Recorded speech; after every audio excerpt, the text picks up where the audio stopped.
Hello বন্ধুরা, আসসালামু আলাইকুম। পাপড়ি মাশরুম অ্যান্ড অ্যাগ্রো ফার্মের পক্ষ থেকে সবাইকে শুভেচ্ছা। আশা করি সবাই ভালো আছেন।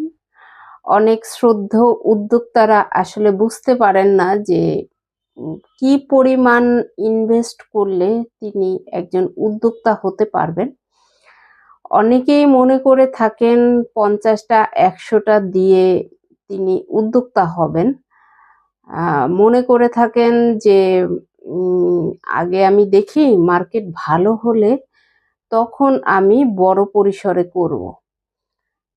এটা আসলে আপনি ৫০-১০০টা দিয়ে আপনি মার্কেটে পরিচিতিটা করতে পারেন। আপনি নিজে খেতে পারেন, আপনি পরিবারকে খাওয়াতে পারেন, আপনার প্রতিবেশীকে খাওয়াতে পারেন, আত্মীয়স্বজনকে খাওয়ানোর অভ্যাস করতে পারেন। মাশরুমটা কি সেটার পরিচিতিটা আপনি তাকে জানাতে পারেন, কারণ এটার গুণাগুণ অনেক।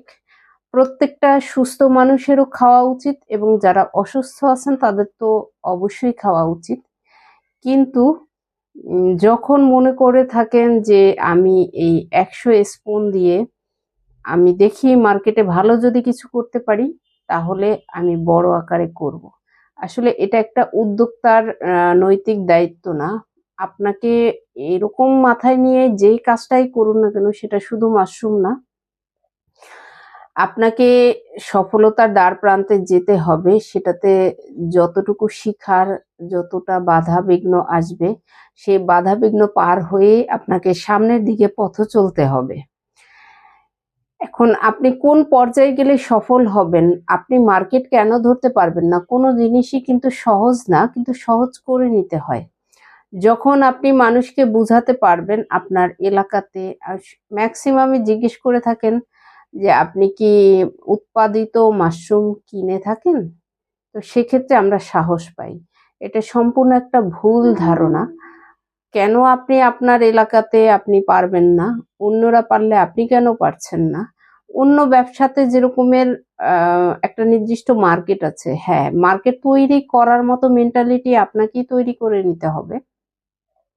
তাহলেই আপনি সামনে এগোতে পারবেন এবং স্থায়ী হতে পারবেন। যখন আপনি মনে করবেন এটা দেখি হয় কিনা, এরকমের আস্থা নিজের উপরে না থাকলে হতে হবে এরকম মন মানসিকতা নিয়েই আপনাকে মাশরুম চাষ বা যেকোনো কাজই করা উচিত।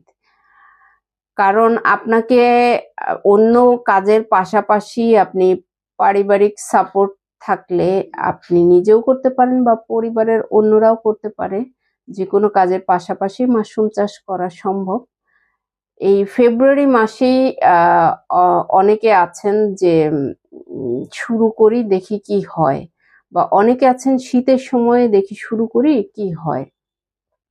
আসলে এরকমের অনিশ্চিত নিয়ে কখনো উদ্যোক্তা হওয়া যায় না। আপনাকে যে কাজটা করবেন সেটাকে সঠিকভাবে উদ্যোগ গ্রহণ করে তারপরে আপনাকে আপনার নিজের বিবেচনা খাটিয়ে নিজেকে দক্ষতা তৈরি করতে হবে, নিজেকে মার্কেট তৈরি করতে হবে, নিজেকে চাষ পদ্ধতি জানতে হবে।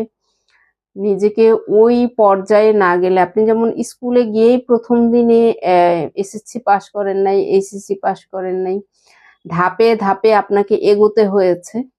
ঠিক যেকোনো ব্যবসায় আপনাকে ধাপে ধাপে এগোতে হয়। তো যারা মনে করেন ৫০-১০০টা দিয়ে উদ্যোক্তা হবেন, এবং অনেকেই অনলাইনে পেয়ে থাকেন বা আমরা দেখি অনেকেই বলে থাকেন যে খুব কম বাজেটে আপনি মাশরুম চাষ করতে পারেন। সেটা এক্সপেরিমেন্ট হিসেবে করতে পারেন, কিন্তু সেটা উদ্যোক্তা হিসেবে না। কারণ এতটাই সহজ না যে আপনি ১৫০০-২০০০ টাকা ইনভেস্ট করে আপনি উদ্যোক্তা হবেন। এটা আসলে কখনোই সম্ভব না। হ্যাঁ, যারা নিজেরা বাসায় খাবারের জন্য নিয়ে থাকেন সেক্ষেত্রে ৫০-১০০টা কোনো ঘটনা না, তাদের জন্যই এটা প্রযোজ্য। অথবা আপনি নতুন অবস্থায় সেটা এক্সপেরিমেন্ট হিসেবে করতে পারেন, স্যাম্পল হিসেবে ভোক্তাদের হাতে দেখাতে পারেন, এটার জন্য ঠিক আছে। কিন্তু উদ্যোক্তা হিসেবে আপনি ডিটারমাইন্ড হলে কখনোই এই ধরনের এত কম পণ্য, কম টাকার পণ্য নিয়ে আপনি কখনোই উদ্যোক্তা হওয়া সম্ভব না। আশা করি ভিডিওটি দেখে উপকৃত হবেন। ভালো থাকুন, সুস্থ থাকুন এবং নিজ ঘরে ঘরে মাশরুম চাষ করে নিজের পুষ্টির চাহিদা মিটিয়ে তুলুন এবং আশেপাশে সবাইকে খাবারের জন্য উৎসাহিত করুন। ভালো থাকুন। আল্লাহ হাফেজ।